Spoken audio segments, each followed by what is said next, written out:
Buenas tardes a todos los presentes. Daremos inicio a la segunda jornada del segundo seminario organizado por Geoscience Team, en el que se abarcan temas relacionados a la geología económica de la República Argentina. El día de hoy seguiremos con tres importantes expositores con diversos temas y además que son muy interesantes, por cierto. De esta manera, queremos dejarlos cordialmente invitados a cada uno de ustedes a seguir con la programación durante el resto del día de hoy y así también el día de mañana. Los expositores del día de hoy son profesionales con amplia trayectoria que gentilmente se han dispuesto a compartir en este foro sus conocimientos y experiencias y buenas prácticas. Agradezco desde ya a cada uno de ellos y en especial a quien da inicio a la jornada de hoy, don Alejandro Caballero, miembro especial y embajador de Relaciones Exteriores de Geoscience Team. Mientras avanza con el acceso a la sala de los asistentes, los invito a apagar sus micrófonos y cámaras para tener un mejor retorno de la imagen y sonido del expositor. Las preguntas se realizarán al final de la exposición y pueden ir dejándolas en el chat de la plataforma o bien levantando la mano virtual para poder interactuar de mejor manera con el expositor. Bueno, es hora de presentar a nuestro primer invitado, don Alejandro Caballero. Él es geólogo egresado de la Universidad Nacional de Córdoba, posee más de 35 años de experiencia en geología económica, ha colaborado en proyectos con más de 30 países en programas de exploración asociados a diferentes commodities. Ha ejercido en diversas áreas y etapas de la exploración minera, tanto distrital como regional, especializando su profesión en teledetección mediante sensores remotos, procesando datos multiespectrales como hiperespectrales, y geología espectral, realizando técnicas de espectroscopía importantes en la vectorización mineral. Actualmente se desempeña como consultor especialista en geología espectral y teledetección aplicados a la exploración minera. Es miembro de la Asociación Geológica de Mendoza y miembro honorable del Grupo de Geología Económica de Chile Geoscience Team. Sin nada más que decir, don Alejandro, damos paso a su exposición que se titula Técnica hiperespectrales de teledetección, Los Menucos, Río Negro, Argentina. Muchísimas gracias, Marcelo. Esa invitación, la presentación estuvo buena, un poquito exagerada, pero muy buena. Eso de embajador, no sé qué más le agregaste. Bueno, muchísimas gracias. Me confirman si se ve todo bien. Paso a compartir pantalla completa.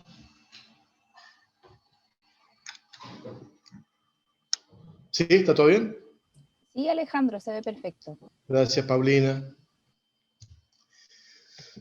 Bueno, vamos a comenzar haciendo una introducción, como hago habitualmente, en el tema de algunos principios básicos que a lo mejor muchos de ustedes ya han escuchado, pero hay gente que por ahí entra por primera vez, no ha escuchado mucho sobre sensores remotos o técnicas de teledetección anteriormente, así que vamos a revisar algunos de estos conceptos antes de entrar específicamente en el área de los sensores hiperespectrales, algo de técnicas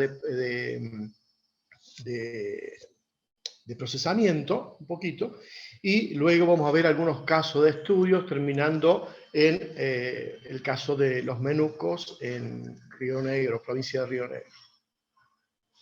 Sin más, pasamos a ver que el tema de teledetección o sensores remotos se refieren a los métodos que emplea a la energía electromagnética, ya sea en forma de luz, calor, ondas de radio, etcétera, como medio de detección y medida de las características del objetivo a estudiar o del objeto a estudiar, del blanco. Es la interacción entre materia y energía electromagnética, la que está determinada por las propiedades físico-químicas de la materia y la longitud de onda de la energía electromagnética detectada. Me interesa que tengamos siempre en cuenta que tiene que haber esa interacción que comentamos entre materia y energía electromagnética. Siempre tiene que haber interacción. Y también me gusta comentar que no solamente se trata de las propiedades físicas del material a estudiar, sino también de la química, ya que seamos capaces de poder ver minerales, tipos de alteración, y esto se puede llevar a entender cuando hay cambios mineralógicos, cambio de alteración desde el punto de vista no solo de la física, sino también de la química. Y por supuesto, el tema de las longitudes de onda, que vamos a tener que ir viendo los que no sepan, un poquito aprendiendo de qué se trata. Aquí estamos viendo un espectro electromagnético. Ustedes ven que desde izquierda a derecha va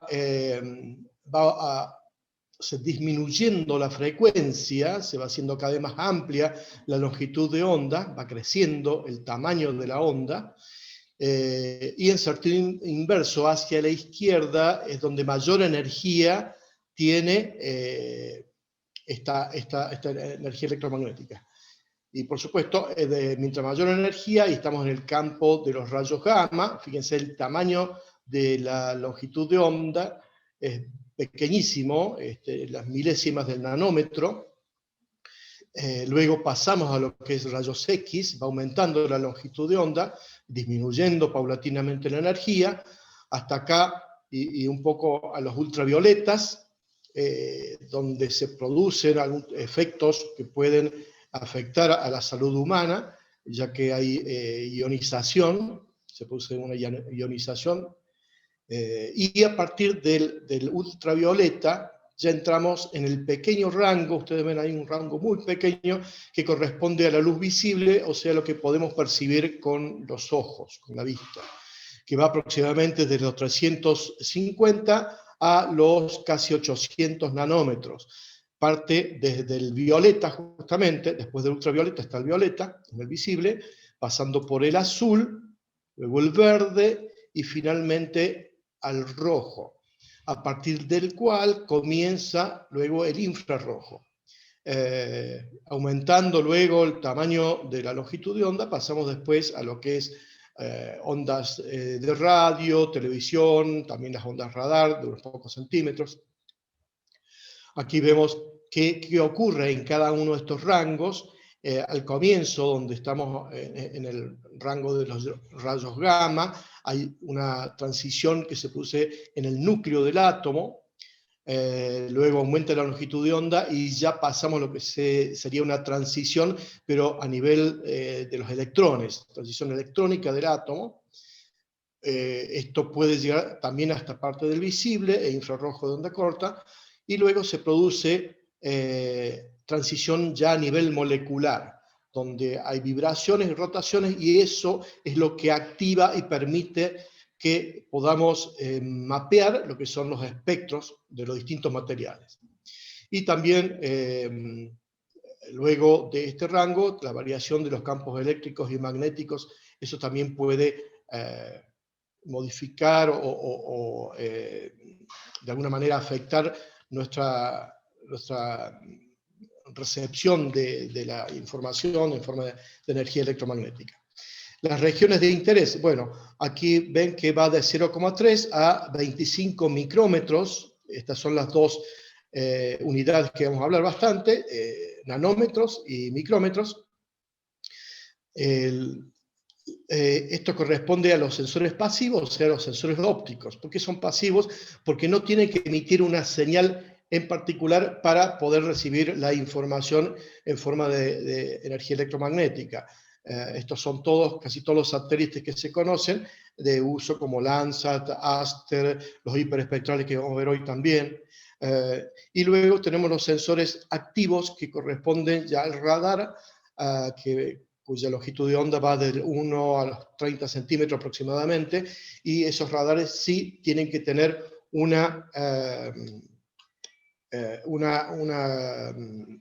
tiene que emitir una señal, por eso son sensores activos. Esa señal llega a la superficie a estudiar, se produce un rebote de la onda y esa onda vuelve al sensor donde es captado. Entonces tiene que emitir una señal propia.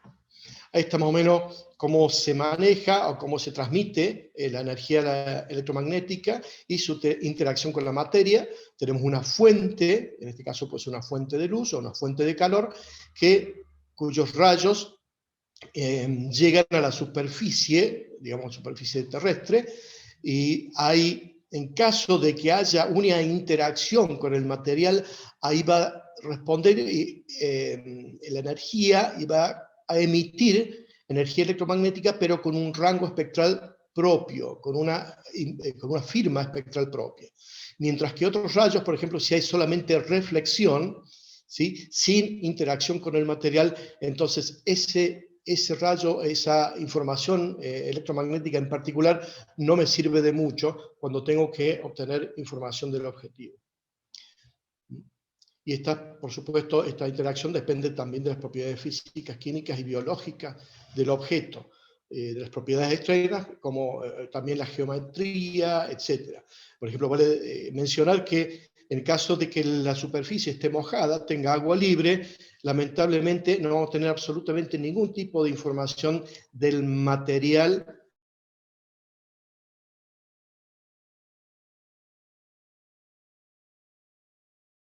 disminuir notablemente la calidad del espectro, ¿sí? Entonces, de esta manera, tiene que haber siempre transmisión y dispersión. Aquí estamos viendo otro, en forma general, sabiendo que la luz del sol es la primera radiación de energía electromagnética que tenemos. Esta va a interactuar con la atmósfera, parte de esa información, a esa energía electromagnética, va a sufrir algún tipo de scattering, se va a perder, va a haber absorción de gases atmosféricos, de vapores. Luego esa parte de esa energía va a llegar a la superficie, parte va a ser reflejada y otra parte va a tener realmente algún tipo de interacción con el material, y esa es la que realmente a mí me interesa. Posteriormente, el sensor va a captar esa información que luego va a ser transmitida a algunas de las estaciones terrenas y posteriormente será convertido en dato utilizable para gente como nosotros los usuarios. Algunas palabritas solamente para mencionar que es píxel, la resolución espacial de la resolución espectral. Decimos resolución espacial, se refiere exclusivamente a lo que es el tamaño del píxel. Y aquí podemos ver tres casos distintos en los que hay distintos tamaños de píxel. Por ejemplo, el primer caso de Landsat, que tiene píxeles de 30 metros, y ahí, por ejemplo, vemos que el material A que está en el píxel, que es mayoritario, el que ocupa el mayor tamaño del píxel, es el que va a dominar la respuesta o el output de ese píxel. Entonces el material B a lo mejor va a estar totalmente tapado por el primer material.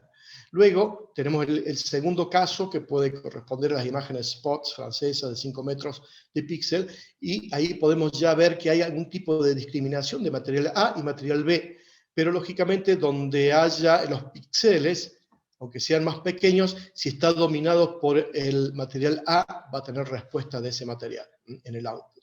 Finalmente, estamos viendo un caso de un píxel de 1 metro, de tamaño 1 metro, entonces aquí realmente sí podemos ver con mejor precisión, con mejor detalle, los píxeles que corresponden al material A, en este caso es una casa, y al material B, en su correcta extensión, ¿no?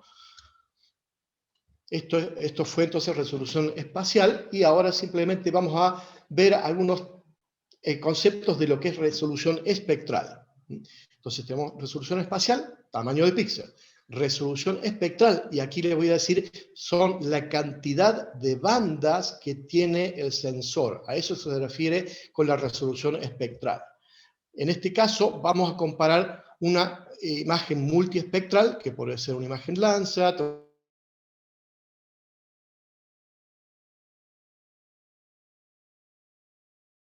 En este caso hay 6 capas de información, a cada una de ellas les vamos a llamar bandas de información, y que se ubican en distintas partes del espectro electromagnético. Ahí abajo estamos viendo donde dice wavelengths, que sería longitud de onda, donde se ubican estas bandas diferentes, y cada una de ellas en un píxel determinado, por ejemplo este píxel que está señalado ahí, va a tener una respuesta única para ese píxel. Y ahí vamos a tener distintas bandas. Entonces con un punto en cada una de estas bandas nos permite generar un espectro, pero por supuesto de baja resolución espectral, porque solamente son 6 bandas para generar, son 6 puntos en la curva. Mientras que en el lado derecho vemos una imagen hiperespectral, como sería. Entonces aquí tenemos muchísima mayor cantidad de bandas, que normalmente son cientos, más de 100 bandas, entonces ya le pasan a llamar el cubo hiperespectral o hypercube, y aquí pueden ver, por ejemplo, cómo se vería un píxel, el espectro de un píxel determinado, si tomamos ese píxel y lo llevamos a verlo como espectro electromagnético. Entonces van a ver que ustedes que no son puntos, sino que prácticamente es una curva continua. Entonces esto es una excelente curva espectral que nos permita hacer tipos de discriminación de materiales.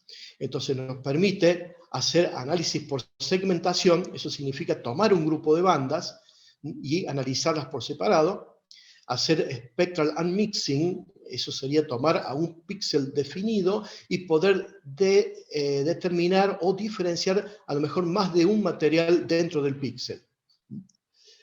Y también la evolución del espectro en el tiempo, aunque para eso necesitamos más de una toma, ¿sí? Esto sería lo que es el concepto de cubo espectral y lo que es resolución espectral. Aquí vemos lo que es un cubo espectral y hemos tomado distintos píxeles de este cubo espectral. Entonces sabemos, si ustedes ven la dimensión Z, o sea, la tercera dimensión, por la dirección X, Y es la superficie, pero la tercera dimensión serían las bandas, serían más de 100 bandas en este sensor, de los cuales tomamos un solo píxel, un espectro, digamos, de 1 metro por 1 metro, o 3 metros por 3 metros, y ahí obtenemos este espectro bien definido, ¿sí? En este caso, podemos ver, o sea, algunos ejemplos aquí, lo que es la vegetación verde, cómo se ve un espectro, cómo se ve luego la vegetación que está seca, luego un ejemplo de cómo se ve el espectro de suelo, y en el tercer caso, cómo se vería un espectro de kaolinita. Aquí a la derecha estamos viendo un espectro, un cubo espectral de una zona que es muy particular y muy conocida en el mundo de los sensores remotos, que es Cupright, en Nevada. ¿Por qué? Porque tiene características muy especiales este sector, este lugar, ya que tiene varios afloramientos o pequeños cerros, afloramientos más o menos extensos, monominerales. Es decir, tengo una Alunite Hill, o sea, el cerro de alunita, una Kaulinite Hill, el cerro de kaulinita, otro que es de caliza, otro de una arcilla que se llamaba boddingtonita, es una esmectita, amonio esmectita, etc. También tiene un cerro que es pura sílica. Entonces realmente es fantástico para poder mapear los distintos materiales aflorantes que están perfectamente conocidos, y en base a eso poder hacer trabajo de calibración de los instrumentos. Entonces todos los instrumentos del planeta prácticamente van a este lugar, a Cupright, a hacer un survey, a recorrer la zona y ver que su calibración funciona bien. Aquí estamos haciendo rápidamente lo que es una comparación de resolución espacial versus resolución espectral. Del lado izquierdo podemos ver simplemente el tamaño del píxel, una lanza con píxeles de 30 metros, comparados a la derecha con una imagen iconos de 1 metro de píxel, esto de un lugar del sur de Perú. Del lado derecho podemos ver distintos ejemplos de cómo a medida que va aumentando la cantidad de bandas de los distintos sensores, va mejorando, por supuesto, la calidad del espectro. Estamos acá hablando no de la totalidad de las bandas del sensor, sino de las bandas que tienen en este rango espectral, o sea, prácticamente de 2 a 2.5 micrómetros, o lo que sería lo mismo decir 2000 a 2500 nanómetros. Aquí tenemos, por ejemplo, las imágenes Landsat TM solamente tienen 3 puntos, en realidad tiene 2 puntos en este lugar, entonces realmente es una línea recta, no podemos hacer ningún tipo de curva, aquí no hay ninguna curva porque son 2 puntos nomás. Luego vemos en este rango espectral que imágenes Aster, que en total tiene 14 bandas, en esta parte del espectro tiene 5 bandas. Bueno, entonces eso me permite de alguna manera poder obtener algunas características del material que estamos analizando, ¿no? Del espectro. Luego estamos viendo un sensor hiperespectral que se llama HIMAP. Este sensor HIMAP tiene 125 bandas y aproximadamente en este sector de interés unas 45 bandas. Así que fíjense ustedes que cada punto que se ve aquí corresponde a una banda de este sensor hiperespectral, un excelente sensor, el HIMARS. Luego tenemos el ABRIS, que es otro sensor hiperespectral que pertenece a la NASA, el JPL, NASA, y bueno, justamente hoy vamos a ver datos de este ABRIS ahí en la zona de los Menucos. Aquí tiene, en este sector, en este rango espectral, de 2000 a 2500 nanómetros, hay aproximadamente 70 a 75 bandas, o sea, 70 a 75 puntos que a mí me sirven para generar un espectro.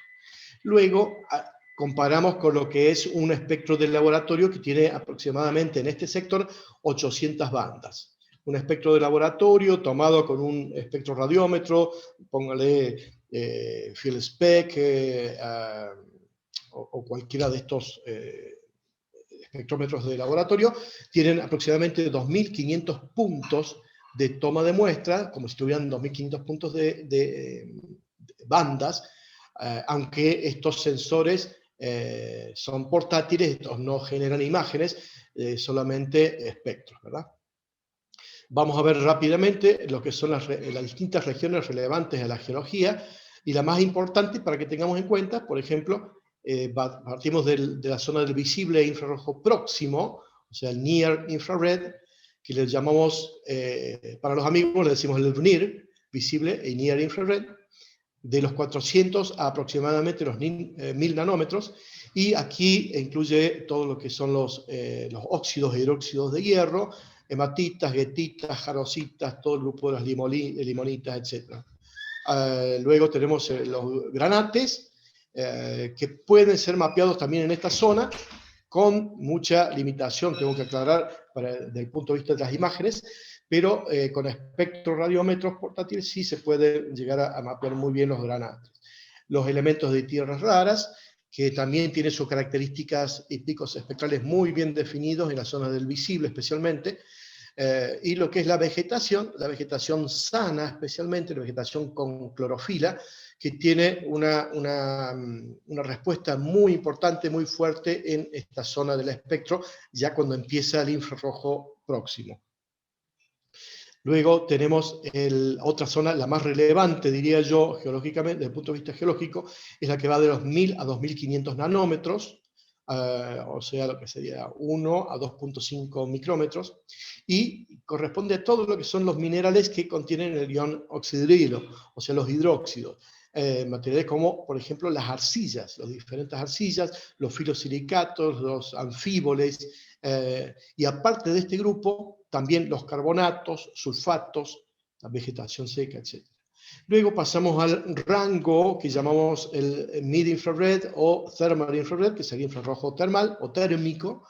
Algunos también le llaman hoy en día el low wave infrared, o sea, el infrarrojo de onda muy corta, low wave, o onda baja prácticamente. Prefiero yo seguir llamándole TIR, thermal infrared. Aquí vemos algunos casos típicos, cómo se ve, y esta imagen más interesante porque vamos a comparar, por un lado, cómo se ve un espectro tomado con un espectrómetro de laboratorio. Aquí pueden ver este espectro color verde. Aquí vemos cómo pega el gran salto la vegetación en este salto que se llama el Red Edge, porque se llama Red Edge, porque significa el límite del rojo, o el gran salto del rojo, prácticamente como si fuese un precipicio esto. Venimos del visible, pasamos con este pic de reflectancia importante, que sería el color verde del visible, lógicamente, porque la vegetación la vemos color verde, y luego absorción, y luego hace un salto muy grande en la zona del infrarrojo próximo. Entrando ahí, ya este es lo que llamamos el Red Edge, y esto se debe a la presencia de clorofila en la vegetación. Aquí hay otros materiales como una arenisca, aquí dice sandstone, en rojo, y sí, es una arenisca, tiene algo de contenido de kaolín en la muestra, así que no es solamente sílice, hay una mezcla, e incluso por esta característica del espectro podemos decir que este sandstone es una arenisca roja, porque aquí tiene una fuerte caída en lo que es la zona del rojo del visible. Entonces puede ser guetita o algo de hematita que nos está dando la coloración roja o rojiza a este sandstone. ¿Sí? Acá también hay otros materiales, por ejemplo una caliza, un limestone en azul, y ahí pueden ver que prácticamente el visible y el infrarrojo próximo no tiene ninguna respuesta interesante, pero sí en el infrarrojo de onda corta, donde hay una fuerte absorción en la zona de 2300 nanómetros, 2330, 2320. Aquí hay otros carbonatos, otros calcáreos que tienen respuesta fuerte. Por ejemplo, la dolomita se puede diferenciar muy bien de la caliza en este sector, porque hay una diferencia de algunos pocos nanómetros, pero es bien evidente cuando uno trabaja con espectros de laboratorio, ¿verdad? Bueno, aquí arriba estamos viendo, por ejemplo, en color negro la posición, perdón, en color morado, fucsia, la posición de las bandas de las imágenes Landsat. Aquí tenemos 1, 2, 3 en el visible, o sea, estamos viendo azul del visible, verde del visible, rojo, y luego pasamos al infrarrojo próximo, donde puede mapear perfectamente este gran salto de la vegetación. Por eso muchos sensores, o casi todos los sensores, tienen esa banda ubicada en el sector que corresponde al salto de la clorofila, del red edge. Aquí, luego, siguiendo con Landsat, tenemos una sola banda aquí, aunque parece que está separada, es una sola banda. Aquí luego también hay, esto es en una parte del infrarrojo, y una sola banda más en este sector del infrarrojo de onda corta. O sea que en el infrarrojo, en total, de onda corta, tiene solamente 2 puntos Landsat, o 2 bandas, y uno más en el infrarrojo termal. ¿Sí? Aquí estamos en el rango del infrarrojo termal. Aquí arriba pueden ver cuál es el rango del visible, infrarrojo próximo, el SWIR, que es el infrarrojo de onda corta, y el termal. Ahí, si pueden ustedes, comparan con la posición de las bandas de Aster.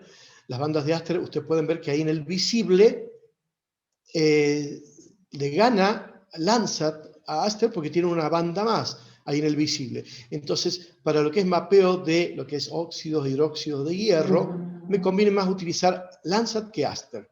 Fíjense. Sin embargo, cuando entramos a la zona del infrarrojo de onda corta, Aster, por supuesto, tiene mayor cantidad de bandas, tiene 6 bandas en este sector, y eso me permite discriminar una gran cantidad de materiales en el infrarrojo de onda corta, y luego también tiene 5 bandas en el infrarrojo termal, que también nos permite discriminar materiales, en especial la sílice. Realmente la llegada de las imágenes Aster nos permitió, fue un salto de calidad para los geólogos, porque nos permitió mapear la sílice que antes no se podía. Y por supuesto todos los demás minerales como las arcillas, carbonatos, sulfatos, etc. Y para que puedan comparar, aquí vemos 2 hiperespectrales, 2 sensores hiperespectrales, la cantidad de bandas que tienen. Si fíjense que estas bandas normalmente están divididas, o sea, abarcan aproximadamente 2-3 nanómetros cada una de las bandas, y están separadas entre ellas por un rango, por lo mejor, de 3 a 4 o 5 nanómetros. Apenas están separadas. Entonces, la cantidad de puntos que tengo yo para generar espectros acá es espectacular.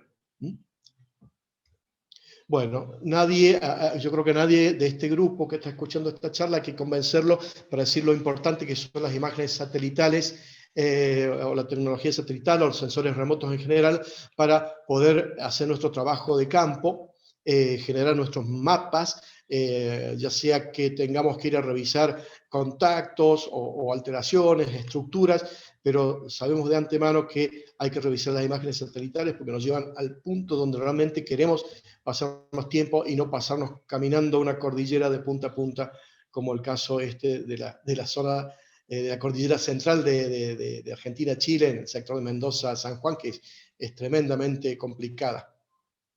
Algunos, antes de entrar a la parte de los sensores hiperespectrales, quería mencionarle algunos de los sensores multiespectrales. ¿Por qué? Bueno, porque antes que empezar a correr hay que aprender a caminar. Y cuando empezamos a caminar con estos sensores, o digamos, podemos hablar de pasos de bebé, gateando, cuando recién aparecen las Landsat MSS en el año 72, comienza la carrera, ahí comienza la carrera y empezamos a recibir información sobre la superficie de la Tierra, ¿no? Los satélites de observación de la Tierra. Y aquí solamente tenía, por ejemplo, las Landsat MSS, solamente tenía 80 metros de píxel, y cubrían apenas la parte del visible e infrarrojo próximo. Luego viene la Landsat 4, 5, ya con 7 bandas, mejora la resolución espacial y también, por supuesto, al tener 7 bandas, mejora la resolución espectral. Y ya cubre no solamente el visible, sino que el infrarrojo próximo, igual que el anterior, pero se le agrega un par de bandas en el infrarrojo de onda corta y una banda en el termal. Ya estamos en el año 82-84, ahí pegamos un salto hasta a la nueva Landsat ETM, con 7 bandas más una banda pancromática, con visible, infrarrojo próximo, infrarrojo de onda corta, también termal, muy parecida al anterior, el año 99 es lanzada, pero esta ya tiene una banda pancromática de 15 metros, o sea que incorpora esta banda pancromática extra como para hacer fusión con la banda anterior y mejorar de alguna manera en forma artificial la resolución. Luego llega la Landsat 8 en el año 2013, en donde ya aumenta la cantidad de bandas, o sea, mejora la resolución espectral, y la resolución espacial como que queda igual a 30 metros, aumentó un par de bandas que es de interés, una próxima de lo que llamamos el Deep Blue, muy cerca casi en el infrarrojo, casi en el ultravioleta, y también con la banda pancromática. Estas imágenes realmente están funcionando muy bien. Uno puede conseguir imágenes prácticamente de un mes atrás o 15 días atrás que ya están disponibles al público. Luego tenemos la serie de las Spot. No quiero hablar mucho de esto porque no han tenido demasiado éxito desde el punto de vista geológico, porque siempre se quedaron en las 4 bandas, 3 entre el visible e infrarrojo próximo, o sea que mapearon el visible y hasta la vegetación y nada más. Entonces acá hubo una serie de Landsat, mejorando por supuesto la resolución espacial, pero la resolución espectral no cambió, quedó igual. En el año 99 aparece Aster y ahí un poco revoluciona lo que es la geología, porque llega con 14 bandas, acostumbrado a trabajar solamente con 7 bandas, 5 bandas, 4 bandas, llega Aster con 14 bandas y nos deja a todos con una gran cara de felicidad. Y las 3 primeras bandas del visible e infrarrojo próximo de 15 metros, luego las del infrarrojo de onda corta 30 metros y las del termal a 90 metros. Luego el Hyperion es un sensor hiperespectral que, bueno, también lo vamos a mencionar aquí en el tema de los menucos, porque se utilizó junto con este sensor hiperespectral, se utilizó Hyperion, que es un satélite, no es realmente aerotransportado, sino satélite hiperespectral. El primero que estuvo en órbita desde el año 2000, tuvo algunos problemitas y tiene unos problemitas con la óptica, pero igual sirve. Seguimos, y aquí comienza la carrera de lo que son los multiespectrales de alta resolución. ¿Por qué? Porque va aumentando el tamaño del píxel.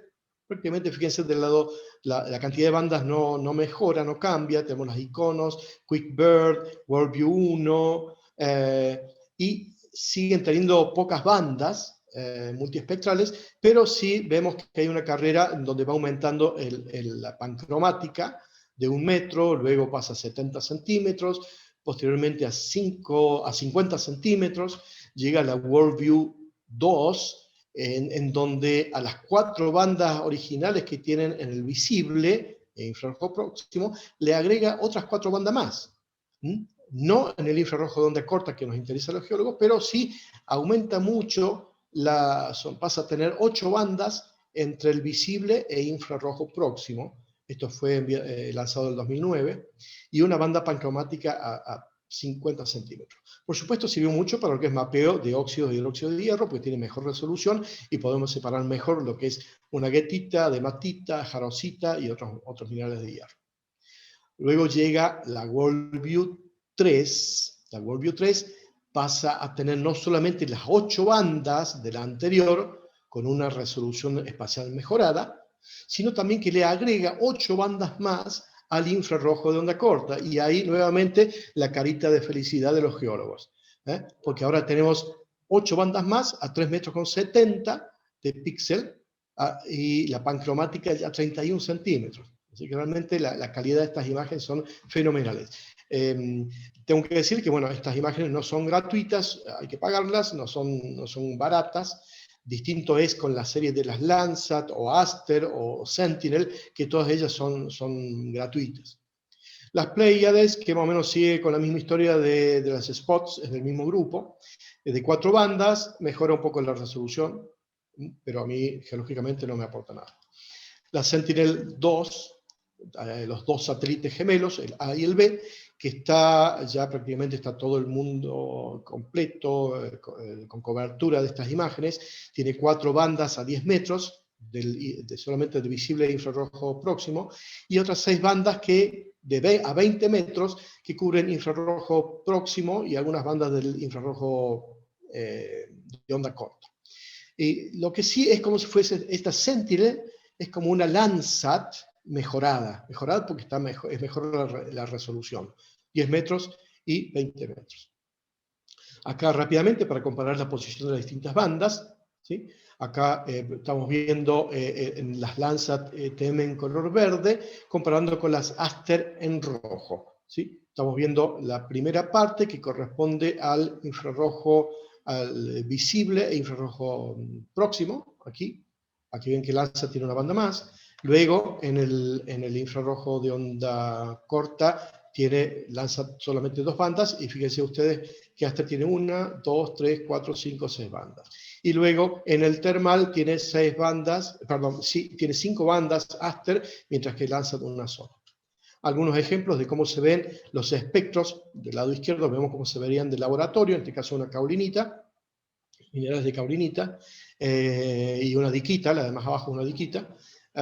Luego, cómo se vería lo mismo con imágenes Aster, cómo sería el perfil espectral según Aster de estos mismos materiales. Fíjense que la absorción más importante entre la banda 5, 6, 7, aquí las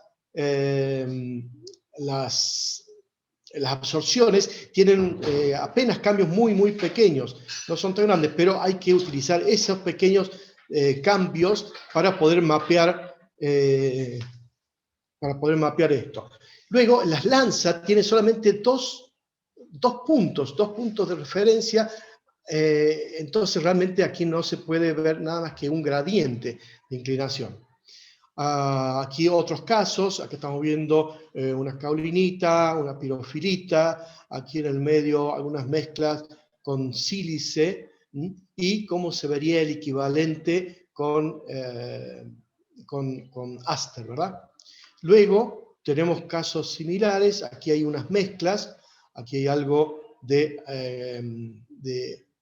pirofilita, hay clorita, entonces más o menos para que vean cómo se ve cada una de ellas, ¿sí? Aquí este es un caso de carbonatos, distintos tipos de carbonatos, también como lo veríamos con Aster. Aquí es un caso cualquiera de una imagen de Aster, hemos tomado un píxel como para que vean cómo se puede ver en el software Envy. Esto es una RGB CST1 de imagen Aster, y aquí vemos un espectro de Aster de ese píxel en particular. En este caso se trata de una lunita, y en otro píxel seleccionado en el mismo sector ya corresponde a una kaolinita, utilizando un tipo de clasificación que se llama End-Member Extraction a través del software Envy. Aquí también ustedes pueden ver cómo se vería, utilizando imágenes Aster, un mineral index, también utilizando la técnica de End-Member Extraction. Aquí tenemos óxidos, hidróxidos de hierro en rojo, pirofilita, alunita, caulinita, diquita, hilitas. Caolinita y diquita siempre suelen estar juntas porque espectralmente son muy parecidas, aunque haya que separarlas. Genéticamente tiene otro sentido, pero espectralmente son muy parecidas. Las hilitas, ¿sí? Y aquí tenemos una gran significancia porque hay muchos sistemas que pueden ser definidos en base al mapeo de las hilitas. Las cloritas, junto puede venir la respuesta de la clorita, a veces con la dolomita en imágenes Aster, y a veces la epidota puede tener algo de calcita con ellos. Entonces ahí tenemos que tener ojo si hay presencia de carbonatos junto con estos filosilicatos, con la clorita, etcétera, o la epidota. Y luego también la presencia de sílice, que aquí en este caso nos mapeó una serie de afloramientos con sílice, en este caso la bagicílica, y con alteración argílica avanzada muy fuerte en los alrededores. Este es un caso de Turquía. Aquí estamos, bueno, este justamente es una imagen Aster de un sector de los Menucos. Esto es el Cerro La Mina, que es un epitermal de alta sulfuración, donde prácticamente hay un litocap con fuerte respuesta de caolín. Hay algo también de otros materiales que luego lo vamos a ver. Aquí a la derecha es utilizando imagen Aster, pero un proceso, una combinación que se llama Anomaly Map. Aquí simplemente quiero mostrarles que las imágenes, las antiguas, las viejitas imágenes Landsat siguen siendo de gran importancia, de gran utilidad para todos, y aquí vemos por qué. Esto es simplemente para mostrarles, aquí estamos poniendo una RGB, o sea, combinando una combinación de 3 canales, el canal rojo, la banda 7 de Landsat, ETM, la banda 4 en verde y la banda 1 en azul, y aquí ustedes pueden ver la imagen habitual que se puede ver de RGB 741, 742, pero simplemente como para mostrar que hay tipos de alteración y las Landsat siguen siendo tan útiles como muchas otras imágenes. Aquí pueden ver ustedes en blanco, cuando tenemos la presencia de óxido férrico, óxidos ferrosos, arcillas, todas estas respuestas juntas, nos pueden, si tenemos componentes de estos tres componentes, o en members podemos llamarlos, vamos a tener los píxeles color blancos, y esto blanco significa que hay de todo un poco, y eso significa que hay alteración y puede haber algo muy interesante. En este caso quería mostrarles que, a pesar de que las imágenes son bastante antiguas, bastante viejas, nos pueden dar mucha información sobre alteración. En este caso están mapeando lo que es pelambres del lado chileno, las minas, un grupo de pórfidos cupríferos extremadamente ricos, y el sistema del Pachón del lado argentino, también un sistema enorme. Y fíjense qué bien que pueden ser definidas estas zonas de alteración, tanto del lado chileno como del lado argentino, y lógicamente se ve que prácticamente un solo sistema, o un sistema complejo, o un sistema que está complementado. ¿Sí? Aquí pueden ver ustedes el mismo sector el límite, la frontera entre Argentina y Chile. Aquí vemos el pit de Pelambres, y aquí del lado argentino, que aún está por desarrollarse lo que es el sistema del Pachón, y toda alteración aquí. Rápidamente estamos viendo una imagen de Namibia, viendo este sector, que es un sector también muy interesante. Vamos a ver casos de estudio de imágenes hiperespectrales. Antes de llegar al tema de los menucos, ya va a venir los menucos, no se apuren, pero acuérdense que esto es sobre técnicas hiperespectrales. Es para mostrarles que las Landsat también, aunque sean viejas, fíjense, estoy haciendo un estudio multitemporal con imágenes MSS, TM y ETM, multitemporal, y una es del año 1985 y la otra que vamos a ver a continuación va a ser del año 2010, o sea que ha habido un transcurso de 25 años entre una y otra imagen, y acá lo que queríamos ver es esto es un dique de colas, aquí hay una mina de uranio en las cercanías, aquí hay un dique de colas, aquí ustedes pueden ver esto azul que es el material húmedo, y acá hay óxidos de hierro y tipo hematítico, guetítico, muy abundante en estas colas. Esto cuando hacía poco que había comenzado la operación. Y acá se da los grandes tormentas del desierto con vientos preponderantes desde el noreste hacia el sudeste, y querían hacer un estudio a ver cuánto había sido la influencia de estos vientos en lo que es la dispersión de material en solución, ¿no? Material fino, transportado a causa de ese viento. Y a cabo de 25 años, esto es lo que se pudo mapear debido a estas grandes tormentas del desierto, ¿verdad? Tremendas tormentas de arena de arriba de 100, 150 kilómetros por hora. Tremendas. Bueno, aquí incorporé las que son las bandas, las bandas del Worldview 3, para compararlas también con Landsat y Aster. Aquí están viéndolas abajo, a la posición relativa de estas bandas de Worldview 3. En el visible, infrarrojo próximo y todas estas bandas del infrarrojo próximo. Esto es la misma zona de Cupright en Nevada, donde hicieron algunos testeos previos del sensor Worldview 3, y aquí pueden ver los distintos espectros obtenidos con este sensor, el Worldview 3, en esta área, ¿no? En donde pueden ver la zona de alunita, la boddingtonita, kaolinita, calcita, sílice y la muscovita. Entonces, realmente se puede mapear muy bien utilizando como área de prueba este sector en Cupright. Aquí vemos algunos ejemplos de la Worldview 3, pero vamos directamente ya a los sensores hiperespectrales. Aquí, para decirles que el AVRIS, que es un sensor que pertenece a la NASA, del JPL, que es el Jet Propulsion Laboratory de la NASA, JPL, algunos lo pronunciarán mejor en inglés que yo, pero AVRIS significa Advanced Visible and Infrared, a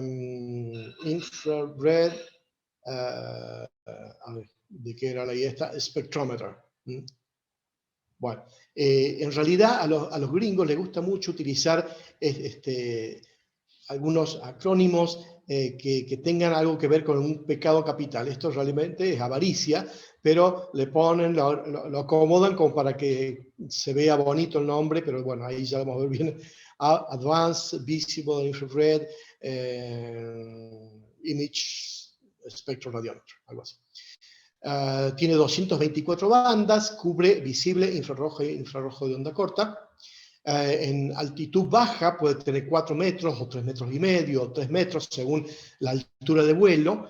En alturas bajas los vuelan con Twin Otter, y mayor altura, estos los han volado hasta con los aviones, estos U-2, a 30.000 metros de altura. Imagínense que los vuelos comerciales transatlánticos o transoceánicos llegan a 10.000 metros de altura. Estos U-2 llegan a los 30.000 metros de altura, y justamente ha sido para utilizar AVRIS, este sensor hiperespectral, en zonas que puede haber conflictos bélicos, para que los misiles no alcancen el avión. Luego viene el sensor HIMAP, que para mí es maravilloso. Este sensor puede ser regulado entre 95 y 125 bandas, según el trabajo que se quiera realizar. Este pertenece al grupo australiano HiVista. Ellos son los mismos que desarrollaron PIMA. Los PIMA, estos sensores portátiles, espectrómetros, espectroradiómetros portátiles, ellos los desarrollaron, y hasta que llegó un momento que ya no lo desarrollaron más y prefirieron seguir con los sensores hiperespectrales. También, bueno, dijimos que se puede regular según la altura de vuelo, entre 3 y 10 metros, y también cubre visible, infrarrojo próximo e infrarrojo de onda corta, ¿sí? Bueno, vienen luego algunos otros sensores que ya no, algunos están dando vuelta todavía. El TWIR tiene 336 bandas, que pueden ser según la altura de vuelo, entre 1, 5 o 10 metros. DMAP, que tiene más de 600 bandas, no he tenido el gusto de poder trabajar con esa información, así que también variado según la altura de vuelo. Y también tenemos lo que decíamos, el Hyperion, que es el satélite de 225 bandas, a tamaño 30 metros de píxel, lógicamente, porque es un satélite. Los demás son todos aerotransportados. Como comentario del AVRIS, la gente de AVRIS fue a Australia a entrevistarse con la gente de HiMAP, porque la óptica del sensor HiMAP es tan buena, excelente óptica, que querían que les ayudara para mejorar el sensor Avris. Entonces ahí hubo una buena colaboración de la gente del HiMAP, que trabajó mucho y desarrollaron todo esto junto con el CSIRO de Australia, sería el Instituto de Investigación Científica de Australia, donde los científicos australianos desarrollaron esas ópticas maravillosas que usa HiMAP. Así que fue un gran aporte también. Actualmente Avris ha mejorado mucho su óptica.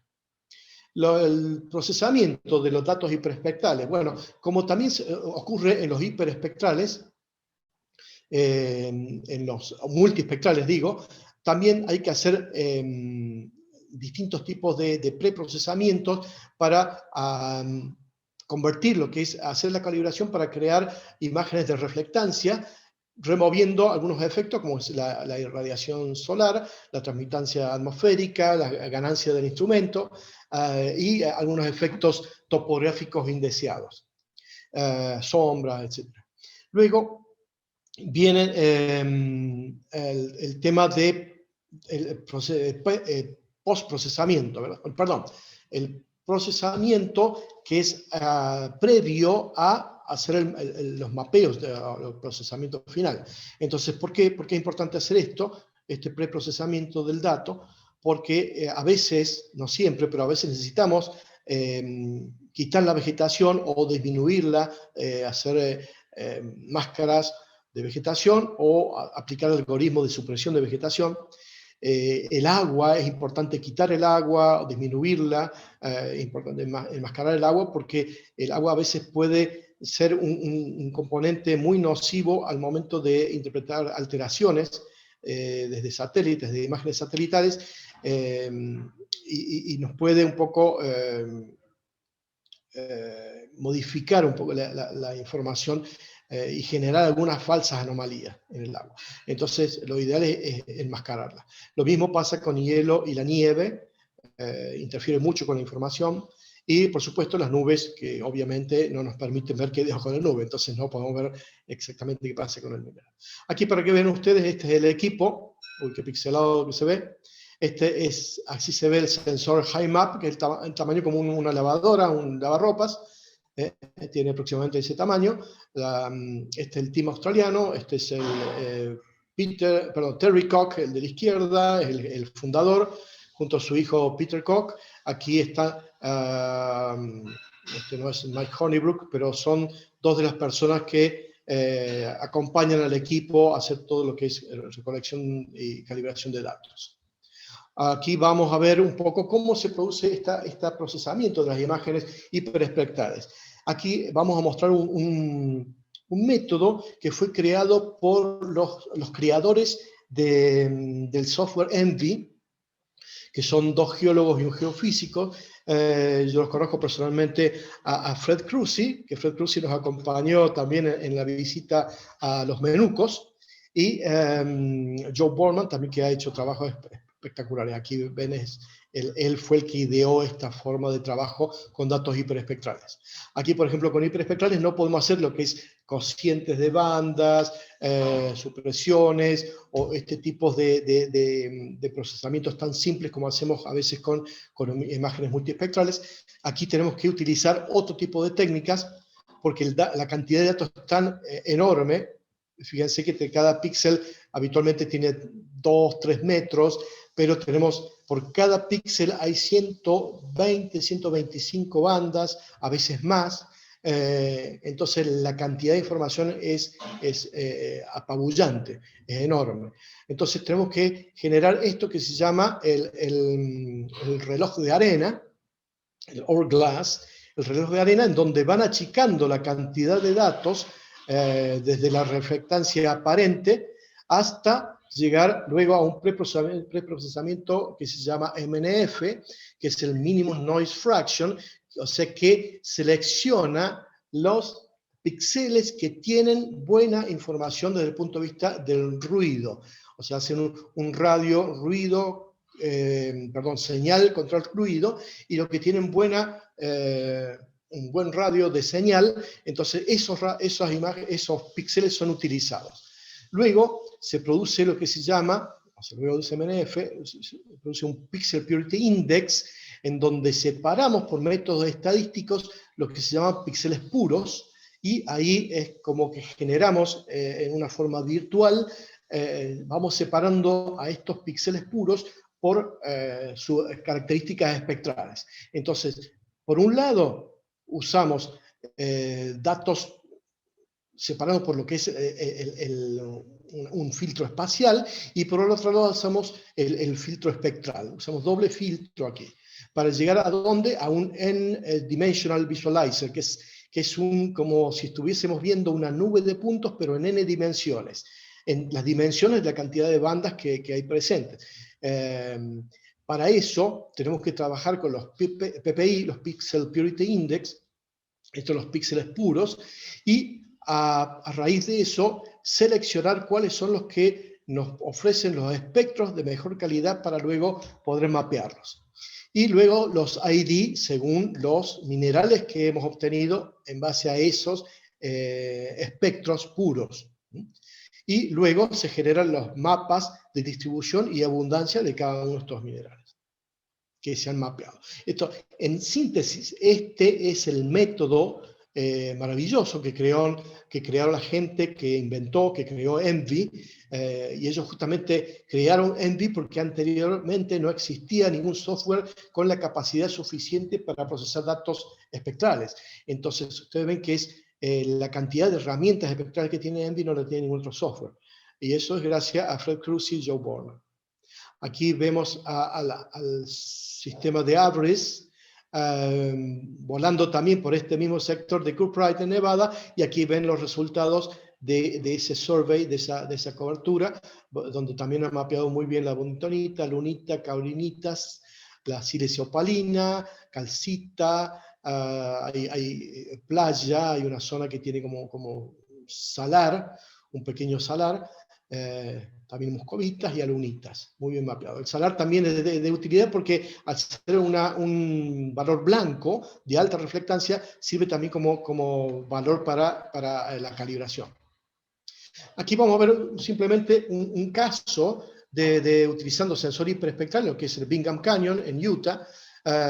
Aquí tenemos la mina de Bingham Canyon y tuvieron un problema que se refería al tema de la geometalurgia, porque llegaba un momento que algunas menas obtenidas del pit llegaban a la planta y resulta que el cobre pasado de largo a las colas no era recuperado, entonces lógicamente las pérdidas eran millonarias a causa de ese problema.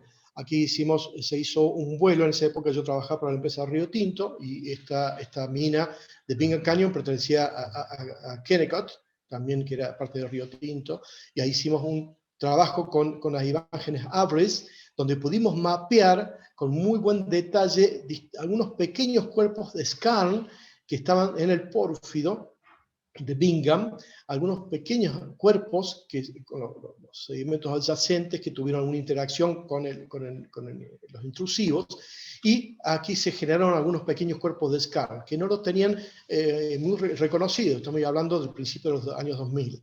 Entonces, en base a esto, separamos, pudimos hacer un trabajo muy detallado también dentro de la mina, con espectroradiómetros. En ese momento eran los Field Spec Pro.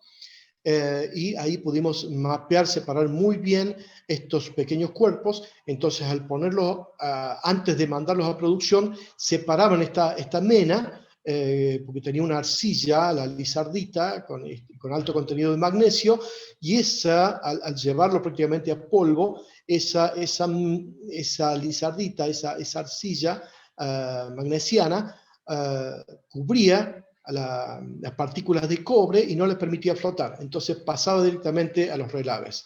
Tremendo, ¿no? Un caso donde se perdió muchos millones, y bueno, se pudo trabajar luego en forma separada de esas menas, ajustando la planta. Aquí vamos a ver un par de palabras sobre el tema de Namibia. Justamente en este mes sale en la revista del Economic Geology un artículo en el que estuve involucrado con gente también del Río Tinto. Tim Gray es el principal autor de este paper. Él hizo la tesis doctoral sobre los leucogranitos uraníferos de la zona de Rosing, en Namibia, y se hizo un trabajo muy, muy detallado con imágenes hiperespectrales del HiMAP. Ahí esta parte me correspondió trabajarla a mí. Yo en esa época ya no trabajaba para Río Tinto, trabajé como un consultor independiente, apoyando a esta gente que trabajaba en Namibia. Aquí pueden ver cómo se ve estos sectores, estas imágenes, utilizando el HiMAP. Acá hay como 11 líneas de vuelo, distintas líneas de vuelo que se tuvo que, por supuesto, calibrar todo, llevarla a un estándar para poder procesarlas, unirlas como mosaico y trabajarlas como un todo. Realmente fue un trabajo como decimos acá, un trabajo de enanos. Me llevó muchos meses, prácticamente fueron 2 años de trabajo, si bien hubo trabajos, productos parciales, etcétera, pero llevó un buen tiempo. Aquí estamos viendo, por ejemplo, algunos de los mapeos que se fueron realizando con el HiMAP, pudiendo diferenciar en forma espectacular muchísimos materiales. Hay sedimentos, hay metamorfitas de bajo grado, hay sedimentos, hay intrusivos, y la idea aquí era tratar de mapear con el mayor detalle posible todo el distrito de Rosing, y también poder mapear también con detalle los que son los leucogranitos, que era la idea para poder seguir teniendo uranio, ¿verdad? Aquí diferenciando los distintos tipos de óxidos e hidróxido de hierro, de la guetita por un lado, de la jarosita por otra. Aquí una combinación de ambas para ver las zonas de mayor concentración de ambas.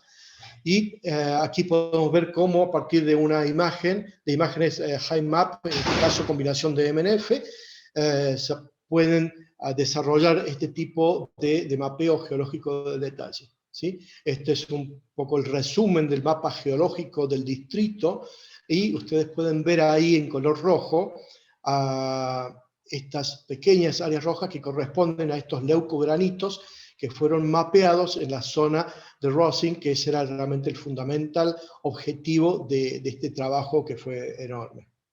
Acá ven ustedes junto a como lombrices de diques aquí en todos estos sectores, ¿sí? Es un trabajo espectacular, realmente. También hicimos apoyo con imágenes Landsat, Aster, y también con trabajo o apoyo terrestre con espectroradiómetros.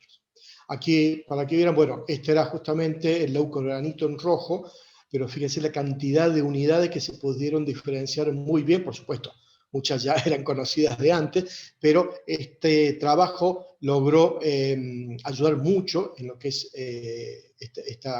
este mapeo de detalle de este distrito. Pasando al distrito de los Menucos. El distrito de los Menucos, que está en la provincia de Río Negro, Argentina, es una prueba de un excelente caso documentado, ¿no?, de complejos epitermales de alta, baja y mediana sulfuración. Están reconocidos en sus etapas iniciales exploratorias por medio de técnicas de mapeo de anomalías, utilizando combinaciones de mapeo de campo y uso de imágenes multiespectrales e hiperespectrales. Aquí, en el año 98, comenzó a trabajar, yo creo que también un poquito antes, la empresa Arminex, utilizando un trabajo intensivo de campo. Hay una publicación de Silvio Franco, del año 2000, ya estaban trabajando mucho en esta zona, y procesamiento de imágenes Landsat TM, junto con Sandra Perry. Bill Gemuth era el jefe de geología de esta empresa Arminex, un personaje muy, muy querido, muy especial. Era prácticamente un cowboy canadiense, pero que vivió un buen tiempo en Mendoza. Otro paper también de Sandra Perry junto a Bill Gemuth, con mucho trabajo de imágenes Landsat, TM, también para reconocimiento de áreas de interés, de alteración. Entonces fue un excelente trabajo. Y luego yo me incorporé a hacer algo en la zona, pero cuando apareció el tema de ABRIS, porque yo trabajaba en esa época para la empresa Río Tinto, que entró en un acuerdo con Arminex por un área, por un tiempito, no, creo que fueron 2 años, por ahí. Y este trabajo de hiperespectral, de Fred Cruzy, junto con Sandra Perry, me puse con una sola L, qué mal.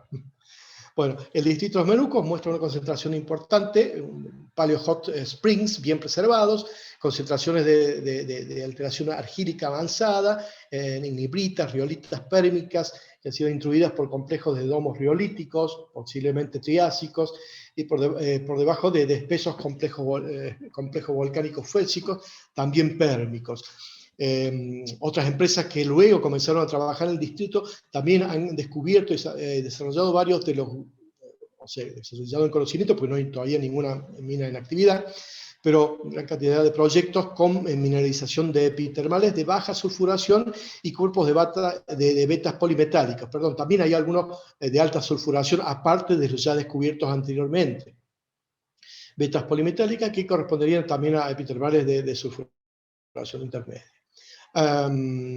Este es uno de los papers justamente sobre el tema del survey hiperespectral del ABRIS. ¿Ven? Aquí está bien escrito ABRIS, y ustedes pueden ver que dice is Airborne Visible and Infrared Imaging Spectrometer, pero en realidad lo que yo quería que dijera avaricia.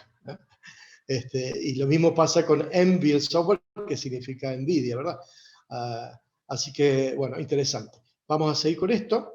Este trabajo, bueno, fueron varios papers publicados, algunos con relación solamente al tema del ABRIS, del hiperespectral, otros en relación a las imágenes TM que hizo Sandra Perry, comparadas con el survey de ABRIS, del hiperespectral, y otras utilizando el sensor hiperespectral Hyperion. El Hyperion, que es satélite, ¿verdad? Entonces fue realmente un trabajo muy interesante haber compartido con esta gente muy capaz y muy distinguida también. Aquí vemos dónde está ubicado los Menucos. Está en el macizo norpatagónico o macizo de Somuncura, en la parte norte. Ahí vamos a ver, trabajar un poquito en detalle. Aquí el macizo del Deseado es donde mañana vamos a tener una excelente charla seguramente por parte de Silvio Franco. Acá estamos viendo un poco el distrito de los Menucos, en la provincia de Río Negro, Argentina. Más o menos a mitad, por la mitad es donde se separa y pasa la provincia de Río Negro a ser provincia del Chubut, en donde ustedes saben que hay muchos problemas con el tema de la ley antiminera.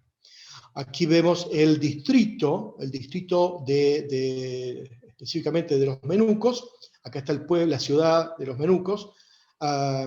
Y aquí pueden ver que hay distintos proyectos, distintos sistemas reconocidos, algunos más que otros, mapeados, algunos con perforaciones, la gran mayoría con perforados, que sinceramente presentan en general todo un área, una región con un gran potencial a futuro, ¿verdad? Aquí tenemos, por ejemplo, el sistema de acá de Iván, La Luz, que son epitermales de alta sulfuración. Aquí a la izquierda pueden ver la simbología, con potencial presencia de pórfido, aunque todavía está en estudio. El tema puzzle, acá me olvidé de poner, pero creo que es un baja sulfuración, me olvidé de clasificarlo. Ya les digo exactamente, es un low sulfidation, con algunos valores de oro. También tanque negro, sistema Cuya. Acá también, este es el área que fue cubierta por este survey de ABRIS en el año 2002, ¿verdad? Aquí vemos algunos de los sistemas que serían más bien betiformes o epitermales intermedios, de sulfuración intermedia. Acá como el Cerro Banico, Adamo, Maquinchao, los de alta sulfuración, que sería, bueno, dijimos un poco Iván La Luz, el Cerro La Mina, con un litocap interesante, bueno, es mucha presencia de caurinita y otros minerales de alta sulfuración típicos. El Caltrauna y el Puesto también son dos áreas descubiertas también por la gente de Minex, que presentan también alta sulfuración. Y aquí vemos también todo un grupo muy interesante de de sistemas de baja sulfuración, algunos de ellos de mayor tamaño que otros, con presencias de oro, oro-plata, con bandeados típicos y muy fuertes de estos sistemas de alta sulfuración, algunos más diseminados, y en algunos casos con las brechas, por ejemplo, el sistema de brecha muy interesante, también brechado, y con valores que llegan a ser interesantes en algunos lugares, sobre todo oro y plata. En algunos sectores se ha encontrado, como en Maquinchado, algo de cobre también. Así que bueno, toda esta zona me han pasado muchos datos, algunos amigos a quienes he estado preguntando. No quiero entrar en demasiado detalle porque hay mucho para aprender esta zona y sinceramente creo que el potencial es enorme de este sector, así que ojalá próximamente vaya gente a trabajar, a invertir en este sector. Aquí estamos viendo un poco la zona de cobertura nuevamente de este sistema ABRIS, del hiperespectral. Fueron 98 escenas, se fueron procesadas o convertidas a reflectancia utilizando un software que se llama ACORN, o sea, la corrección atmosférica. Y esto significa A de Atmospheric Correction Now. También creado por la gente que creó ENVI.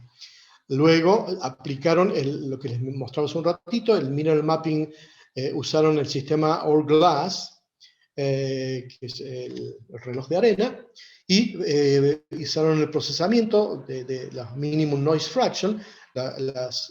Este Minimum Noise Fraction, como les comentaba, es un tratamiento estadístico en donde se va separando los píxeles o la información, el dato, según la señal que tenga, separándolo del ruido. Entonces ya con esto hacen separan una gran cantidad, filtran una gran cantidad de datos que van a ser inútiles. Entonces ya ahí van mejorando, bajando la cantidad de datos y concentrándolo en el material o los píxeles que tienen mejor información. Entonces luego de ese MNF se pasa a los que son los PPI, Pixel Purity Index.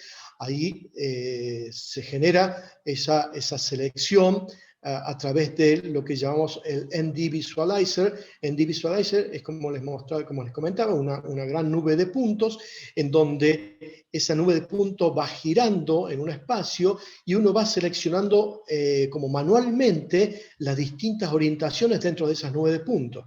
Entonces, sabemos que es una nube de puntos estadística, virtual, y con la posibilidad de ir como aumentando la cantidad de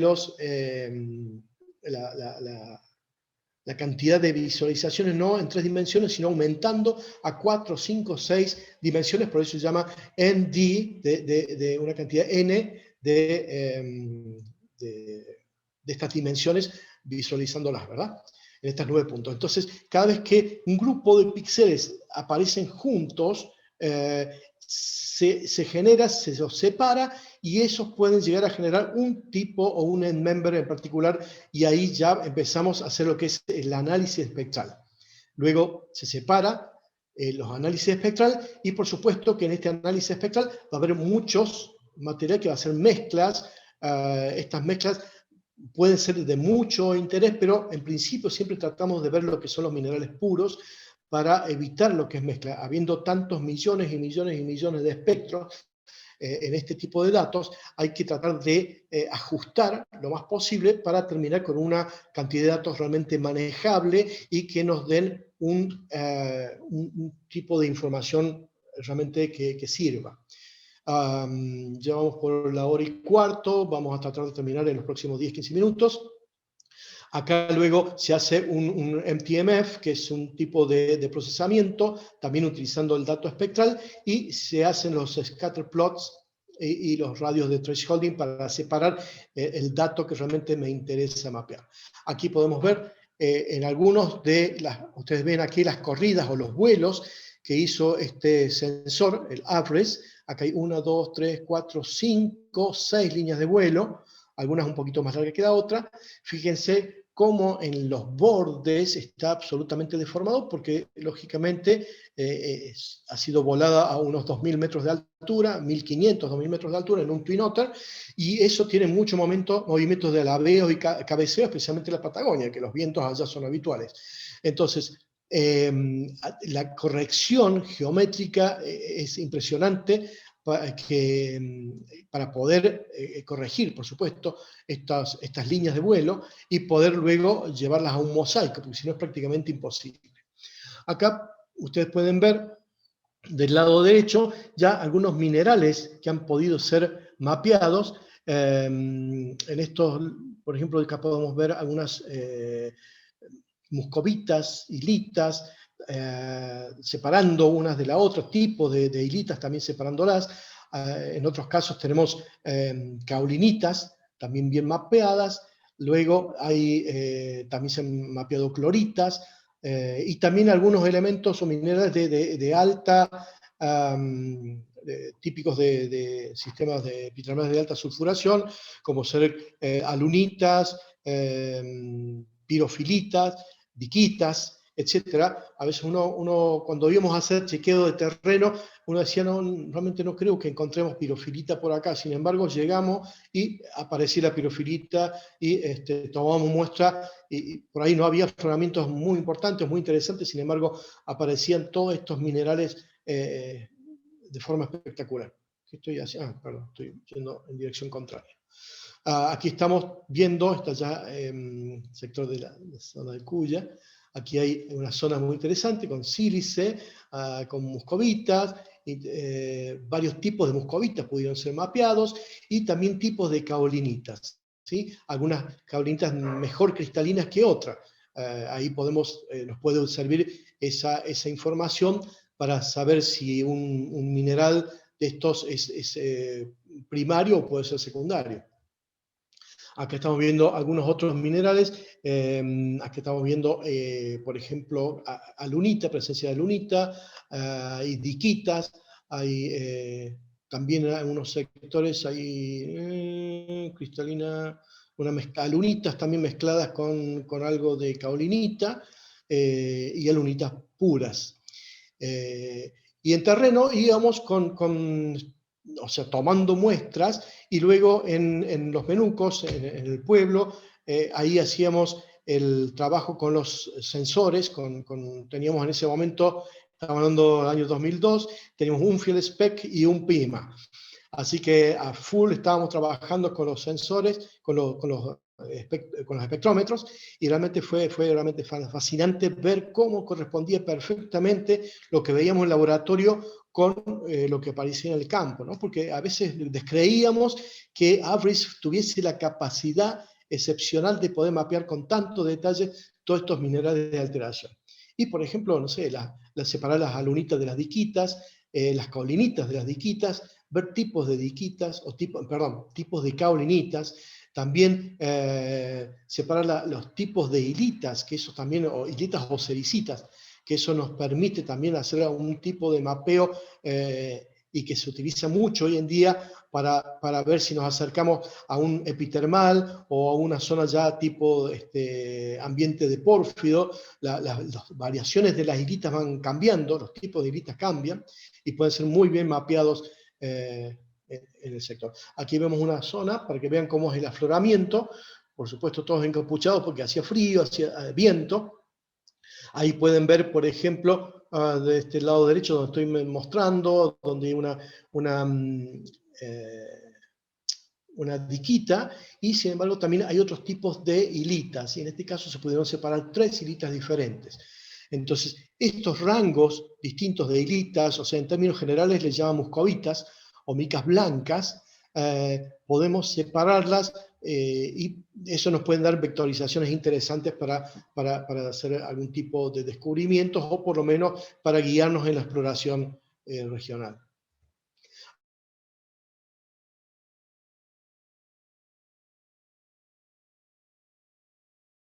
Que desarrollaron el software Envy. Acá del lado izquierdo, con gorra blanca, está Sandra Perry, una excelente persona, un gran profesional, y muchos años trabajando en el tema de imágenes satelitales. Aquí en verde está una gran amiga, una colega brasileña, que es Cristina Villo. Ella, pobrecita, sufrió muchísimo el frío, como sufren muchos los brasileños en este tipo en estas latitudes. El colega Alejandro Palma, aquí, que era quien estaba trabajando junto a la gente de Arminex en este sector. Y bueno, el de la derecha soy yo cuando era muy delgadito y bonito. Bueno, ya no. Acá del lado izquierdo podemos ver también algunos sectores donde se veía la presencia de pirofilita. En algunos sectores decían, no puede ser que en este sector haya pirofilita, y sin embargo sí, íbamos al laboratorio y encontramos también la pirofilita. Fue realmente una experiencia espectacular, y creo que todavía hay muchísimo por aprender de este tipo de regiones del país, como es todo el macizo del norpatagónico, incluso el subpatagónico también. Aquí simplemente para mostrar cómo se hace el trabajo de espectroscopía de laboratorio. En este caso no es acá en Argentina, es en Perú, pero sentados junto, este es un Field Spec Pro. Aquí estamos trabajando con colegas peruanos y mostrando casos cómo nos puede servir el dato espectral para interpretación, y luego eso interpretar tipos o modelos de alteración junto a los valores geoquímicos, y entender cómo nuestra geoquímica, los valores de oro, cobre, etcétera, pueden ir variando y relacionándose directamente con nuestra alteración. ¿Sí? Aquí, bueno, para mostrarle cómo era el antiguo PIMA, que era prácticamente una caja de zapatos, pero fue el primer gran paso, y solamente el rango espectral era limitado de 1300 a 2500 nanómetros, pero a mucha gente nos introdujo al mundo de la espectroscopía. Aquí es el caso del Field Spec, que fue un poquito más desarrollado, tenía muchísimos, este Field Spec de ASD, Analytical Spectral Devices. ASD fue desarrollado también por Alex Goetz, que era profesor de la cátedra de observación de la Tierra desde el espacio, Earth Observation from Space, la cátedra de Earth Observation from Space. Él es un geólogo muy famoso en Estados Unidos, un desarrollador de muchas teorías, y siempre se los consultaba a Alex Goetz para realizar nuevos sensores de aplicación geológica, y por supuesto él fue el iniciador de esta empresa, que es la ASD, Analytical Spectral Devices, que hicieron estos instrumentos, y también que es el TerraSpec. Ven, aquí ya no estoy ni tan flaquito ni tan bonito, y más canoso, pero aquí también trabajando con un TerraSpec, también desarrollado por la gente de ASD. Realmente son fenomenales, muy sólidos, robustos. Aquí es el TerraSpec Halo, que también fue el último de los instrumentos que desarrolló esta gente. Y también un poquito para mostrarles lo que son el hiperespectral, pero cámaras hiperespectrales para mapeo de testigos. Aquí, ¿cómo se largó esto? ¿Cómo comenzó? Bueno, un grupo de personas que habían trabajado con sensores hiperespectrales en aerotransportados, resulta que tenían uno de los sensores que no lo estaban utilizando, no había trabajo en ese momento, esto era en Australia, y dijeron, bueno, ¿por qué no le modificamos la óptica de este sensor hiperespectral que funcionaba para hacer vuelos de avión? Entonces modificaron toda la óptica y lo convirtieron a un hiperespectral, pero para mapear estos testigos de perforación. Y así comenzó el primer, digamos como el Core Scan, el primer mapeador mapeo hiperespectral de testigos. Ya se me están confundiendo las palabras. Acá hay otro tipo, también el High Logging System, que aquí también está muy bien desarrollado, se va moviendo la base y el sistema está acá fijo, lo que se va moviendo en la parte de abajo, donde están los testigos de las cajas con las diamantinas. Aquí es otro sistema que es el GeoLogger, también usa una base hiperespectral, un sistema hiperespectral, y aquí el que se va moviendo es el instrumento, ¿ve? Van como en unos carritos de supermercados, pero bastante más alargados, y este es el instrumento que va como por una cinta acá, y se va moviendo y mapeando estos testigos de diamantina. Bueno, y aquí para terminar es la importancia que tiene no solamente usar las imágenes satelitales, multiespectrales o hiperespectrales, sino también el apoyo con la espectroscopía de terreno, la espectroscopía en laboratorio, para poder mapear cosas como, por ejemplo, este caso, que son hacer los análisis de las hilitas o cericitas, que hoy en día hay muchísimos trabajos y está comprobado que tanto en ambientes de epitermales de baja sulfuración como en zonas de pórfido, las hilitas juegan un papel importante para poder vectorizar. Y aquí vemos el caso, por ejemplo, como una hilita tipo fengítica, o sea, enriquecida en hierro-magnesio, tiene el pic de absorción más profundo en las zonas de mayores longitudes de onda, y va disminuyendo, va decreciendo esta longitud de onda. O sea, aquí estamos en un ambiente tipo porfídico, y va decreciendo más hacia lo que es el ambiente más epitermal, ¿sí? Así que realmente el cambio va siendo fenomenal y se mapea muy bien con espectroradiómetros. Así que cuando quieran hacer trabajos de terreno, siempre tengan en cuenta que algunas muestras tienen que enviarlas para hacer análisis, para darle algún tipo de ideas, sobre todo en estas regiones, ¿no? Como los Menucos, para el tema de las hilitas. Bueno, creo que me pasé bastante el tiempo, pero hasta aquí llegamos, y desde ya muchísimas gracias por la atención, y me quedo a la espera de sus preguntas. Dejo de compartir la pantalla. No, esto no es. Acá, stop share. Muchas gracias, don Alejandro, por su charla. No sé si se ve mi pantalla en estos momentos. Sí, te veo muy bien, Marcelo. Vale, muchas gracias. Bueno, entonces, muchas gracias, don Alejandro, por siempre su didáctica y excelentes presentaciones. Dejamos en pantalla las siguientes charlas del día de hoy y del día de mañana también, mientras revisamos las preguntas hechas en el chat. ¿Ya? Un segundito. Entonces, la primera pregunta viene de don Álvaro Contreras. Hola, Alejandro. ¿Has tenido la oportunidad de trabajar con imágenes multiespectrales tomadas con drones? ¿Cómo ha sido tu experiencia? Bueno, justamente eso era un temite que me olvidé, quería mencionarlo y me olvidé. Gracias, Álvaro, por mencionarlo. El tema drones es algo que todavía está creciendo en forma vertiginosa, y cada vez le están agregando mayor cobertura. Actualmente muchos de los drones tienen solamente la cobertura del visible e infrarrojo próximo. ¿Se acuerdan de la parte del visible y la zona de la vegetación? Solamente ese rango espectral. Por más que les llaman drones hiperespectrales, a veces les llaman hiperespectrales porque tienen muchas bandas, pero no necesariamente tienen la cobertura de todo el rango espectral que nos interesa como geólogos. El rango que incluye también el sector del infrarrojo de onda corta.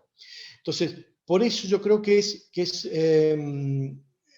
interesante la pregunta, porque los que quieren o tengan necesidad en un momento de hacer trabajos con drones, por ejemplo, que trabajan en minas activas, controles de bancos, de explotación, etcétera, o zonas que son muy remotas o que necesiten trabajos de detalle, si tiene que contratar un dron, tiene que ser drones, pero con características muy especiales, que tenga una buena cobertura del visible, una buena cobertura del infrarrojo próximo, también una excelente cobertura del infrarrojo de onda corta.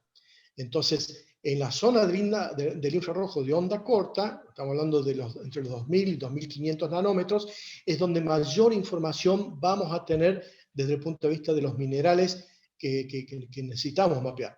Entonces, sí, Álvaro, yo creo que viene una etapa excelente para trabajar con drones, pero hay que tener en cuenta cuál es la cobertura específica.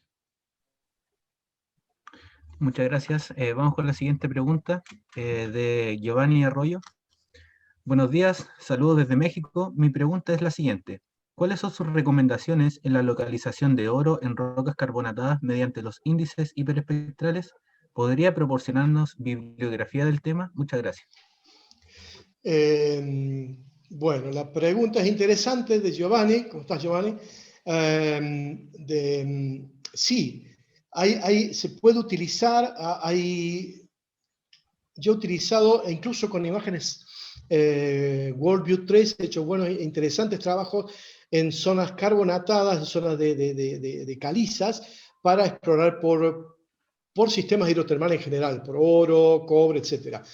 Lo que pasa es que en zonas de calizas tenemos el gran problema que cualquier fluido ácido que pueda traer complejos de minerales como oro, por ejemplo, o epitermales de alta sulfuración, la alteración va a ser mínima, va a ser muy poquita porque ese fluido ácido va a llegar a la superficie o va a llegar hasta donde llegue y va a ser neutralizado prácticamente de manera inmediata. Entonces ahí creo que sí, los sensores hiperespectrales pueden llegar a ayudar, o por lo menos que tengan de alta resolución espacial, ¿no? Con píxeles bien pequeñitos, porque de esa manera vamos a poder mapear los detalles. A lo mejor si estamos caminando unas calizas, y esas calizas a lo mejor son kilómetros y kilómetros de caliza, y tenemos un afloramiento de apenas 30 metros de una alteración, y eso corresponde solamente a un píxel de una imagen Landsat, o un píxel de imagen Astra también. Entonces necesitamos algo de alta resolución, y bueno, hiperespectral sería también lo ideal. Bueno, seguimos con las preguntas entonces de Sergio Jauregui. Buenos días desde México. Primero que nada, felicitaciones. Se ve que maneja perfectamente el método de imágenes hiperespectrales. Tengo algunas preguntas. En su experiencia, ¿cuál es la importancia de detectar la buddingtonita o la bramalita en un proyecto? Mira, la verdad que, perdón, se ve cómo vio acá, de Sergio. La verdad que yo no he trabajado específicamente con buddingtonita. No he trabajado, sí he trabajado mucho con hilitas, cericitas de distintos tipos. No me ha tocado áreas con buddingtonita porque normalmente en la zona de los Andes, donde yo mayormente he trabajado, no he tenido la ocasión o la situación. Yo creo que las diferencias a veces son muy sutiles, y se pueden generar modelos o pequeños algoritmos de identificación de tipos de hilitas o esmectitas en este caso, y poder separarlas. Lo que sí hay que ver que correspondan a un material, a un mineral, y no sean mezclas, porque el tema es que muy habitualmente nos encontramos con mezclas, por más que sea un píxel de 3 metros o 5 metros, más todavía si son de 15 o 30 metros. Pero fíjate que los que trabajamos también con espectroscopía de contacto, o sea, con la roca de mano y el espectrómetro tipo Field Spec, Terra Spec o lo que sea, si uno lo pone en contacto, y muchas veces, la gran mayoría de veces, no nos aparecen mezclas, no es solamente un mineral. Entonces hay que tener en cuenta siempre el tema ese, pero se pueden desarrollar modelos o algoritmos que separen los tipos de estas esmectitas. Bueno, seguimos con otra pregunta de don Santiago Gígola, parte de los expositores del día de ayer. Consulta no tan relacionada al distrito Menucos, pero va igual. ¿Hay algún producto, técnica espectral de aplicación remota que permita discriminar en forma directa, no inferida a la zonación de alteración circundante, zonas de alteración potásica, sin sobreimposición de alteración silicítica o argílica asociadas a sistemas tipo pórfido cuprífero? Qué linda pregunta de Santiago. Gracias, Santi, muy buena pregunta. Realmente es todo un tema el poder mapear biotitas, por ejemplo, en un ambiente de pórfido, biotitas, o sea, la mica potásica, la mica negra. Yo te diría, en primera instancia no se puede, pero al tratar de todos estos sistemas usa el espectro que depende de la reflectancia, del grado de reflectancia y la absorción de los distintos minerales. Eso habla de que ahí los minerales oscuros siempre van a quedar tapados por los minerales claros.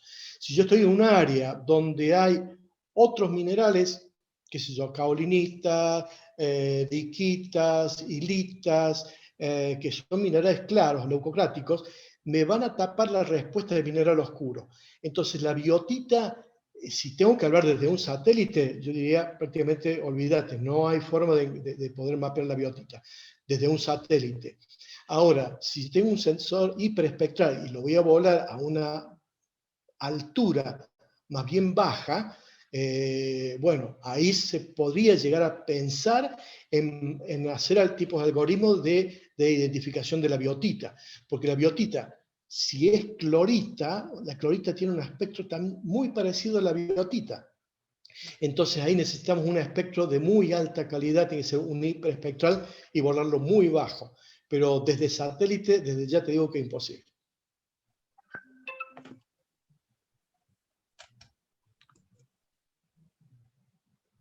Muy bien, doctor Alejandro. Acá tenemos la pregunta de Luis Tapia. ¿Cuál es la experiencia o el valor con estos productos en áreas boscosas o en selva? ¿Se podría considerar que la floresta introduce ruido? Muchas gracias. Perdón, esta pregunta venía de Jorge Albeiro. Jorge, ¿cómo estás? Muchas gracias por la pregunta. Y en zonas de vegetación abundante, siempre los sensores remotos ópticos van a tener mucha limitación. Pero se puede utilizar la vegetación también como un aliado, en el sentido de que si estás trabajando en zonas de alta floresta, en una subregión amazónica, ahí puedes utilizar esa información de la vegetación para diferenciar tipos de vegetación. Entonces, la vegetación puedes hacer mapeo de especies minerales, especies vegetales, y así poder de alguna manera acercarte a una litología subyacente a esa vegetación. Hay también, por ejemplo, yo he utilizado en varias ocasiones lo que son las imágenes termales o imágenes térmicas, y las diferencias entre las imágenes térmicas de día y térmicas de noche. ¿Por qué? Porque en ciertas litologías hay una conservación del calor que puede llegar a tener respuesta interesante a la noche, mientras que otras no, se disipan inmediatamente. Entonces, eso potencialmente puede ser una buena herramienta de mapeo de esas litologías, ¿verdad? Y estoy hablando de las imágenes aster, las bandas del termal, que se pueden conseguir de día y de noche.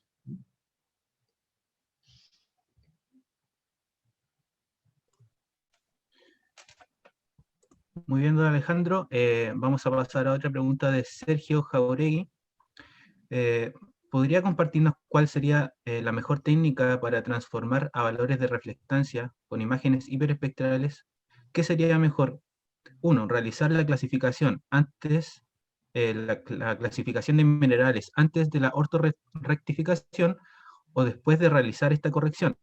Finalmente, en su experiencia, ¿cuál sería la importancia de diferenciar la alunita sódica de la alunita potásica en un proyecto?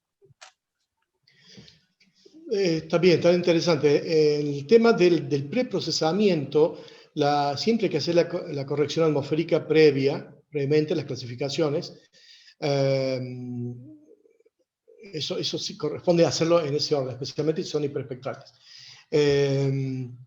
Luego, si ya tienes la imagen corregida, ya puedes procesarla directamente. La ortorrectificación yo creo que es mejor para imágenes hiperespectrales que tienen una gran deformación. Yo creo que es mejor hacerlo antes, a menos que hagas puedas llegar a hacer un mosaico, pero muy bien, con muy buen detalle, en donde tengas estas correcciones, como por ejemplo el cross-talk correction, la corrección de iluminación también entre distintas líneas de vuelo, porque ahí si no te puedes llegar a tener contraste entre una línea de vuelo y otra línea de vuelo y generar como falsas anomalías, porque vas a tener thresholding, los niveles de corte muy, muy diferentes. Entonces, lo recomendable cuando es hiperespectral es procesar por separado. Procesar por separado a menos que hagas unas correcciones extraordinarias.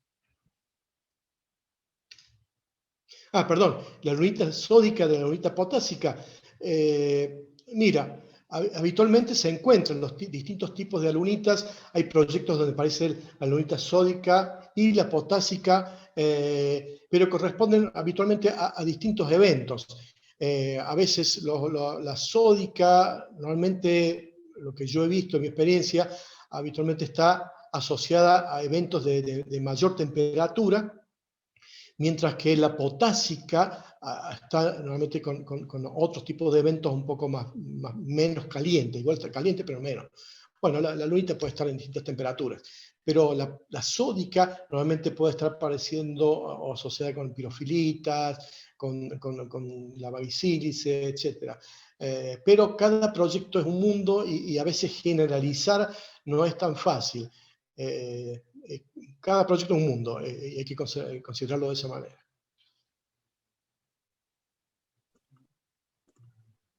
Bueno, finalizamos también con esto que dice Víctor Pérez Juárez, si es que puede compartir su correo, don Alejandro, para poder consultarle con más tiempo. Ahí lo acabo de subir, ahí está mi correo, am.caballero@outlook.com. Cualquiera de ustedes que esté interesado, les puedo pasar algunos papers, algunos links de interés, algunos tutoriales también a los que están iniciándose en el tema de los sensores remotos, y con todo gusto, cualquier duda, consulta, no tengo problema en que me envíen correo. Bueno, entonces les recordamos a todos los presentes que pueden inscribir su charla en el formulario que se adjuntará en el chat, y que sean parte de este grupo de estudiantes y profesionales amantes de la geología económica para poder ser parte también de Geoscience Team. Y no se olviden de seguirnos en nuestros LinkedIn, cuenta de Instagram y cuenta de YouTube. Eso ha sido todo por este momento. Nos vemos más tarde en las siguientes charlas.